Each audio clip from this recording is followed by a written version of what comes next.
नमस्कार, जय शिवराय. तर तुमचं सहर्ष असं स्वागत आहे आपल्या नवीन एपिसोडमध्ये. आता आजच्या एपिसोडमध्ये आपण कव्हर करणार आहोत की चेस्ट कशा प्रकारे आपण ग्रो करू शकतो आणि असे 4 कुठले टॉप वर्कआउट आहेत की ज्या वर्कआउट्सने आपल्या चेस्टला एक प्रॉपरली डिफाईन फॉर्मेशन मिळेल आणि तुमची चेस्ट एकदम उत्कृष्ट दिसेल.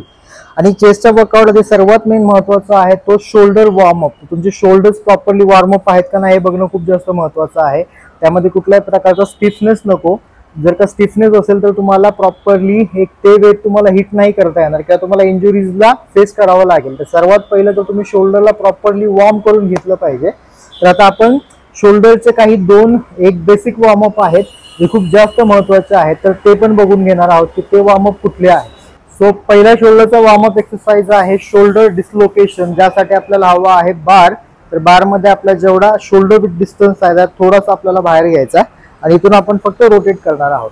तर तुमचे एल्बो हे स्टिक असतील पूर्णपणे. तो जस्ट मागच्या साईडने न्यायचा आपल्याला पूर्णपणे. Back again front, again back, again front. तर यामध्ये मेन जे आहे ते की तुमचा एल्बो हा पूर्णपणे लॉक पाहिजे, त्याला फ्लेक्स नाही करायचंय. तर असे टोटल रेप याची परफॉर्म करायचे आपल्याला टोटल 20.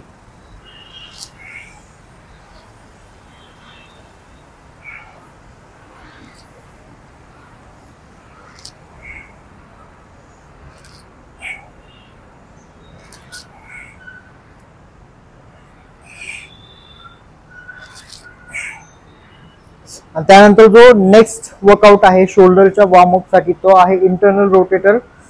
तर यामध्ये आपण काय करायचंय, तर नेक्स्ट जो शोल्डरचा वॉर्मअप एक्सरसाइज आहे तो आहे रोटेशन. तर त्यामध्ये आपण एक्सटर्नल रोटेशन करतो. तर या प्रकारे हात ठेवून या प्रकारे तुम्हाला बाहेरच्या दिशेने हाताला पुश करायचं. तुमचे एल्बोज एकदम बॉडीच्या जवळ हवेत. तर या प्रकारे टोटल रेप्स परफॉर्म करणार आहोत आपण 20. तर याचे 20-20 केल्यानंतर मग आपण रेडी होतो आपल्या चेस्ट वर्कआउटसाठी. माझा वर्कआउट ऑलरेडी म्हणजे वॉर्मअप ऑलरेडी झालेला आहे. तर मी फक्त तुम्हाला जस्ट फॉर प्रॅक्टिस दाखवत आहे. तर आता आपण भेटूया फ्लोअरवरती आणि आपला पहिला जो वर्कआउट आहे जो परफॉर्म करतो आपण तो आहे फ्लॅट बेंच प्रेस, जो परफॉर्म करतो आपण बारबेलने. तर त्याचं टेक्निक काय असेल त्या सगळ्या गोष्टी आपण तिकडे जाणून घेणार आहोत. हा आपला पहिला वर्कआउट आहे चेस्टचा, जो आहे फ्लॅट बारबेल बेंच प्रेस. तर आता आपण या टेक्निक बद्दल बोलणार आहोत. सर्वात पहिलं तर बेंच प्रॉपरली सेट आहे का नाही त्याला बघायचं. बेंचचे सेफ्टी लॉक पासून सगळ्या गोष्टी स्टार्ट होतात. जेव्हा आपण वेट लोड करतो बारबेल वरती आणि जेव्हा चेस्ट प्रेसला परफॉर्म करायला जातो तर तुमचे पाय जे असतील ते मॅक्झिममली बॉडीच्या जवळ असावेत आणि ते प्रॉपरली फ्लोअरला अटॅच असावेत. तर जेणेकरून तुम्हाला कायनेटिक फोर्स मिळेल आणि तुमची लिफ्ट अजून पॉवरफुल होईल. सेकंड जी गोष्ट आहे की बारबेल हा बरोबर मिड लाईन आहे का नाही हे चेक करणं महत्वाचं आहे. सो फर्स्ट जेव्हा आपण अटेम्प्ट करणार आहे चेस्टला, तर इकडे तुमच्या आय लाईन आणि बार लाईन हे स्ट्रेट लाईन मध्ये असावेत आणि जो ग्रीप असेल तो मोस्टली स्वतःच्या कम्फर्टवरती डिपेंड आहे. मी तर मोस्टली शोल्डर विथ डिस्टन्स घेतो, थोडा स्लाइटली बाहेर असतो शोल्डरच्या. तर इकडे आता आपण अनरॅक करतोय. बारबेलला अनरॅक केल्यानंतर शोल्डरची स्टेबिलिटी खूप जास्त महत्वाची आहे. तर इथून कंट्रोल मध्ये घ्यायचं आपल्याला ब्रीथ करून.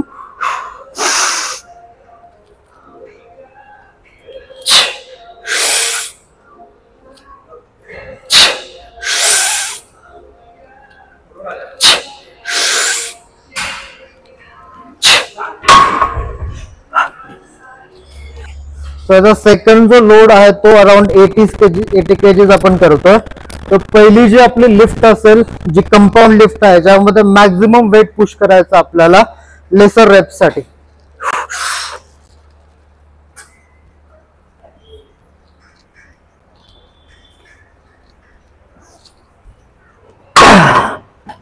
तो आपला पहिला मेन सेटचा लोड आहे 100 केजी, ज्याने आपण परफॉर्म करणार आहोत 5 रेपिटेशन, जे मोस्टली स्लो आणि स्टेडी असतील. तर आता जेव्हा आपण हेवी वेट लिफ्ट करतो तर सर्वात मेन महत्वाची गोष्ट आहे की तुमची बॉडी प्रॉपरली स्टेबल हवी आणि थोडासा माइंडसेट क्लिअर असावा. तर अनरॅक करताना सर्वात पहिली जी गोष्ट आहे की हिल्स प्रॉपरली फ्लोअरला अटॅच आहेत का नाही हे गोष्ट बघणं खूप महत्वाचं आहे.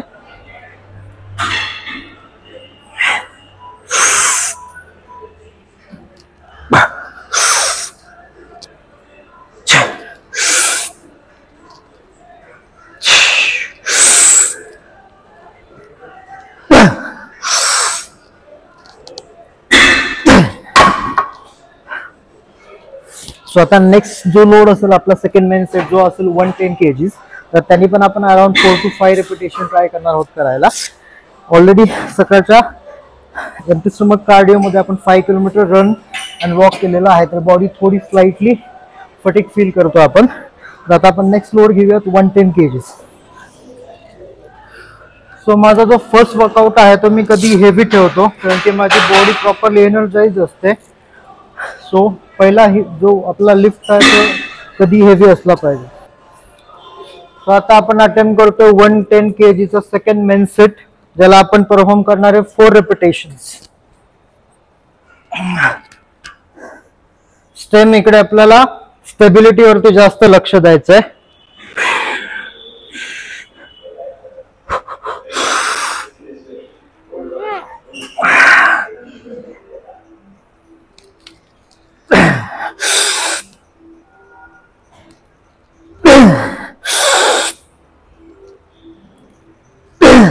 One more, come on, so.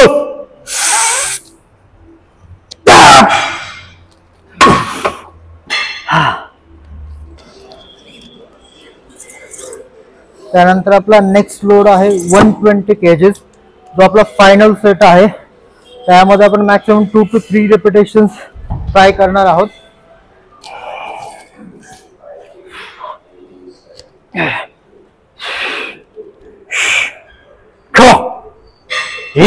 Solo. Simple speed ups. Come on. 3, 2, 1.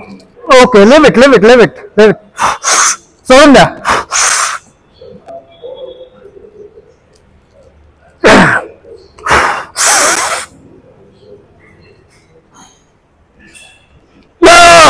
One more. हात लावा. बस. फ्लॅट बेंच झालेला आहे आणि फ्लॅट बेंच मध्ये अराउंड 70% मसल आपला कव्हर होतो चेस्टचा. त्याचा नेक्स्ट जो वर्कआउट आहे तो आहे आपला इन्क्लाइन बार्बल प्रेस, ज्यामध्ये तुम्ही डंबलही घेऊ शकता. इन्क्लाइन मध्ये तुमची बेंच जी असेल ती 45 डिग्रीला असेल आणि जो पुढचा जो बसायचा सेटिंग एरिया आहे तो थोडासा वरती असेल, ज्यामुळे तुमची बॉडी अजून जास्त कम्फर्टेबल फील करेल. तर यामध्ये जेव्हा परफॉर्म करताना अगेन सेम पाय पूर्णपणे जमिनीला टच असावेत, ज्याने तुम्हाला कायनेटिक फोर्स मिळेल आणि बॉडी अजून जास्त स्टेबल राहील. तर याला हे करताना थोडं स्लाइटली खाली यायचंय, देन शाफ्टला वरती पुश करून बारला अनट्रॅक्ट करायचे स्लाइटली, शोल्डर्सला पूर्णपणे रिट्रॅक्ट करून कंट्रोल मध्ये खाली घ्यायचा बार अँड पुश करायचा. अगेन सेम प्रत्येक रेपिटेशनला ब्रीथ करायचं, जेणेकरून तुमचा कोर अजून जास्त टाईट राहील.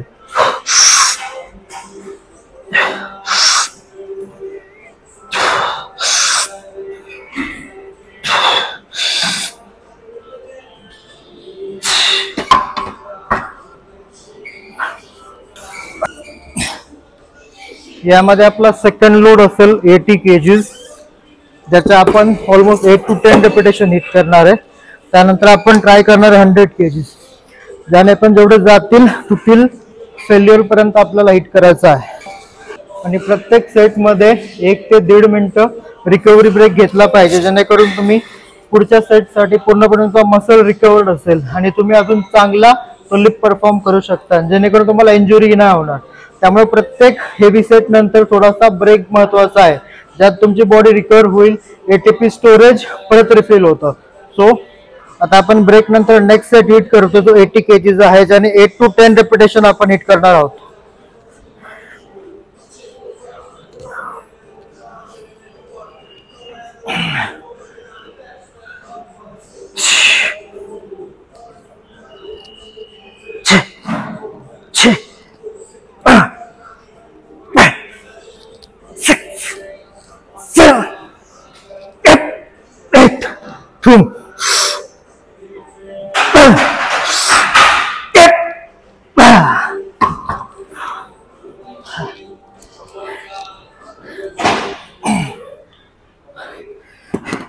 तो आपण लास्ट सेट हिट करतो इन्क्लाइनचा, जो मॅक्सिमम रिपिटेशन साठी असेल टोटल फेल्युअर. इथून जायचं वेळ पडली तर मरायचं रे, आणि धर्मासाठी देशासाठी जगायचं. चला आता आपण 100 ने व्हॉल्यूम पुश करतोय. माझा कॉन्फिडन्स आहे की 5 तर मिनिमम जातील. बॉडी ऑलरेडी थोडीशी टायर्ड आणि फटीक आहे. So let's see.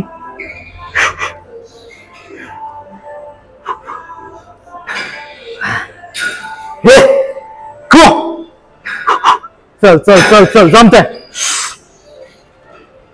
चल रे, सेल्फ आहे मारतो तू.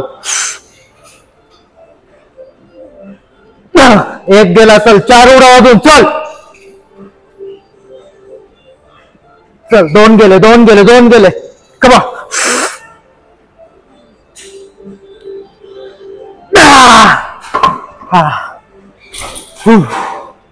ठीक आहे, नो प्रॉब्लेम.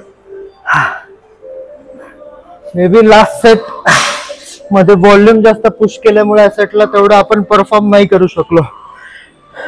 सो हा आपला तिसरा वर्कआउट आहे जो आहे पेग फ्लाय.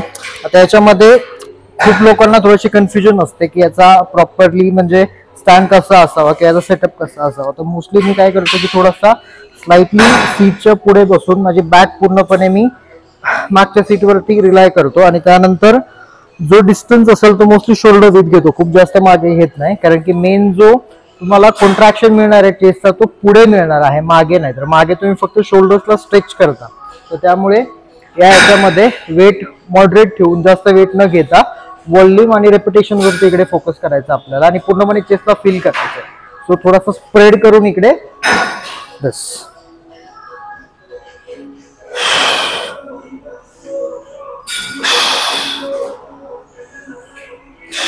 आणि इकडे जेवढं होईल तेवढं कंट्रोल मध्ये मागे सोडायचं बारला.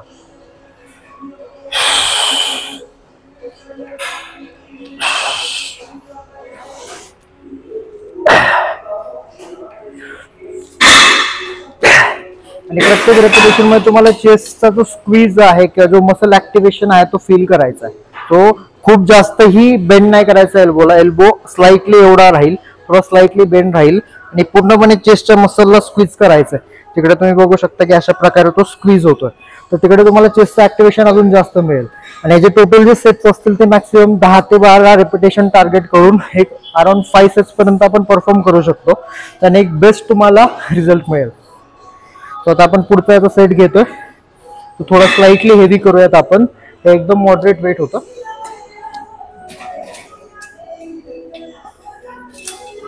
तो आपण थोडा आता हेवी केलेला आहे याला. आता याच्यामध्ये मेन जे आहे ते स्टेबिलिटी पाहिजे आणि आपल्याला कंट्रोल रेप्स करायचे. खूप जास्त इकडे आपल्याला फास्ट नाही करायचं. इकडे जो रेप असेल आपला तो एकदम स्टेडी असेल. सो कंट्रोल मध्ये घेतला, पायापासून एंगेजमेंट केली अँड देन हो. सो याचा रेप इथून स्टार्ट होईल.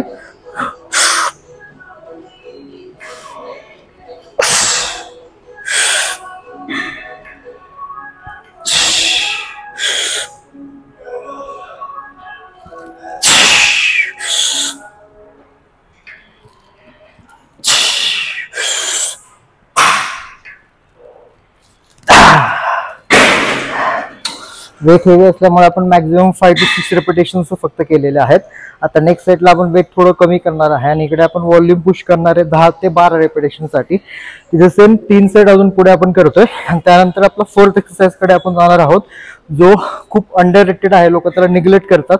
तर तो एक्सरसाइज आहे जो तुमच्या चेस्टला ऍक्च्युअल मध्ये खूप जास्त सपोर्ट करतो आणि ओव्हरऑल तुमची जी रिलेटिव्ह स्ट्रेंथ आहे त्याला वाढवायलाही मदत करतो.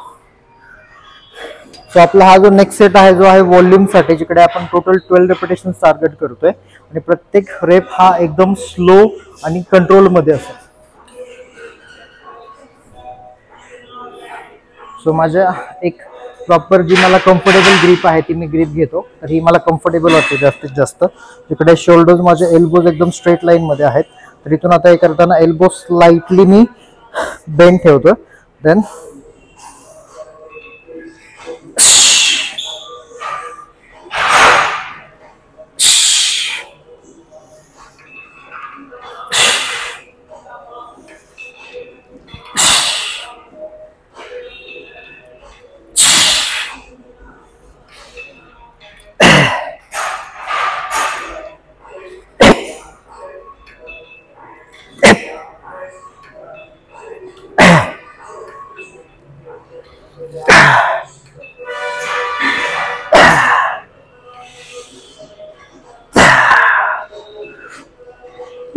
1 more.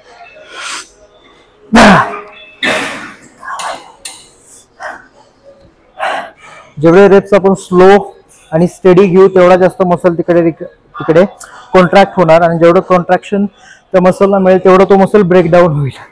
तर सगळीकडेच तुम्हाला वेटवरती फोकस न करता काही वर्कआउटवरती जे असिस्टिंग आणि मशीन वर्कआउट आहेत त्यावरती तुम्ही वॉल्यूमवरती फोकस करून थोडासा कंट्रोल मुवमेंट्समध्ये जर का केलं तर तुमचे मसल्स अजून जास्त चांगल्या प्रकारे बिल्ड होऊ शकतात. सो आता आपण नेक्स्ट वर्कआउटकडे जातोय, जो आहे पुशअप्स. तर पुशअप्समध्ये तुम्ही व्हेरिएशन्सही करू शकता. तर त्याच्यामध्ये जे आहे नॉर्मल पुशअप किंवा वेटेड पुशअप्स. तर मला आज काय करायचं की मला मॅक्सिममली व्हॉल्यूम पुश करायचं आहे.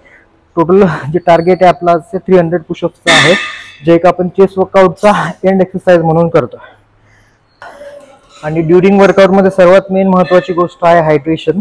जेवढी बॉडी हायड्रेट असेल तेवढी तुम्ही स्ट्रेंथ चांगली फील कराल, तुम्हाला क्रॅम्प येणार नाही. तर ड्युरिंग वर्कआउटमध्ये मिनिमम 1 ते 1.5 लिटर तरी वॉटर इनटेक ठेवा. ओके, जर का तुमचं बजेट चांगलं असेल तर तुम्ही BCAA, EAA किंवा सॉल्ट वॉटर ह्या गोष्टी ॲड करू शकता, ज्याने तुमची बॉडी फटीक नाही होणार, तुम्हाला रिकव्हरी चांगली मिळेल. आणि काहीच नसेल तर मिनिमम पाणी तरी ठेवा की ज्याने तुमची बॉडी चांगल्या प्रकारे रिकव्हरीमध्ये राहील. तर मी मोस्टली ड्युरिंग वर्कआउट BCAA आणि थोडं त्यामध्ये सिट्रुलिन घेतो, जे मला पंप देईल, बॉडी फटीक नाही करणार आणि इन बिटवीन माझ्या मसल्सची रिकव्हरी अजून चांगली करेल आणि मला स्ट्रेंथमध्ये अजून एनहान्समेंट देईल.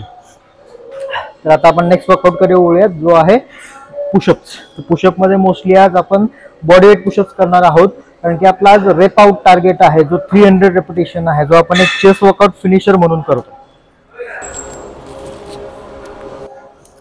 सो खूप लोकांना पुशअप्सच्या फॉर्म बद्दल खूप जास्त कन्फ्युजन्स असतात की कशा प्रकारे तुम्ही पुशअप्स केला पाहिजे. तर मोस्टली मी तुम्हाला एकदम इझी वे मध्ये सांगतो की पुशअपचा फॉर्म, त्याचं टेक्निक कसं असेल आणि त्या टेक्निकने तुम्ही कसं अजून बेटर वेने आणि अजून चांगल्या रेपिटेशन पर्यंत तुम्ही पोहोचू शकता. तर जो पुशअपचा फॉर्म असेल त्यासाठी सर्वात मेन जे आहे ते शोल्डर विथ डिस्टन्स पाहिजे. आपली शोल्डर लाईन आहे त्या स्लाइटली स्ट्रेट नाही तर थोडासा वाईड. तर मोस्टली माझा हा डिस्टन्स असतो आणि मी जे एल्बोज असतात माझे ते क्लोज ठेवतो. हेड स्ट्रेट असेल, then just down up, down up. यामध्ये सर्वात मेन जी गोष्ट आहे की तुम्हाला पहिले शोल्डर्सला लीड करायचंय आणि त्यानंतर तुम्हाला पूर्ण बॉडी सोबत खाली जायचंय. आणि पुश करताना पण आधी तुम्हाला कोर मधून पुश करायचं, जेणेकरून तुमची बॉडी स्ट्रेटली वरती येईल. त्यामध्ये हिप्स तुमचे स्ट्रेट असावेत, तुमची पूर्ण बॉडी जी आहे ती टोटली पॅरलल असावी. तर आता आपण टोटल 300 टार्गेट आहे आपला पुशअपचं, तर ते आपण आता करूयात पूर्ण.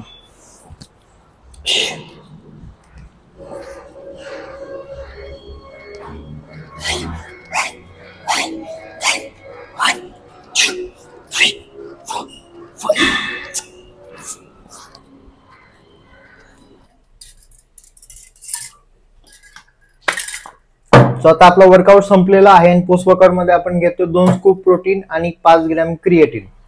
आता आपण आज एका टॉपिक वरती डिटेल मध्ये बोलणार आहोत की खूप लोकांचा असा गैरसमज आहे, मिथ आहे की क्रिएटिनने किडनी खराब होते. आता ऍक्च्युअल मध्ये ज्या लोकांना किडनी स्टोनचा इश्यू आहे, किडनीचा इश्यू आहे, तर त्यामध्ये ऍक्च्युअल मध्ये 1% लोक पण नाहीत की जे लोक जिम करतात आणि क्रिएटिन घेतात. तर सरळ सरळ किडनी स्टोन हा तुम्ही पाणी कमी पिल्यामुळे होतो, ना की क्रिएटिनमुळे. त्यामुळे क्रिएटिनला ब्लेम न करता त्याच्यावरती खूप सारे रिसर्चेस झालेले आहेत जे सांगतात की किडनीसाठी किंवा कुठल्याही प्रकारे किडनी स्टोनसाठी किंवा किडनीच्या हेल्थसाठी जे क्रिएटिन आहे ते जबाबदार नाहीये. तर तुमच्या पाण्याचा इंटेक तुम्ही वाढवा, तुम्हाला क्रिएटिन कुठल्याही प्रकारे हार्म करणार नाही. तर तुम्ही पोस्ट वर्कआउट मध्ये तुमच्या 3 ते 5 ग्रॅम पर्यंत क्रिएटिन चालू ठेवा, तुमच्या स्ट्रेंथला याने खूप चांगली हेल्प होईल. आणि याच प्रकारे आपण आता भेटूयात नेक्स्ट व्लॉग मध्ये. आणि मला या व्लॉग मध्ये कॉमेंट करून सांगा तुम्ही की तुम्हाला नेक्स्ट कुठल्या याच्यावरती तुम्हाला एक इन डिटेल्ड मध्ये इन्फॉर्मेशन हवी आहे, तर ती आपण नेक्स्ट व्लॉग मध्ये क्लिअर करूया. आणि तोपर्यंत धन्यवाद आणि आता आपण भेटूया नेक्स्ट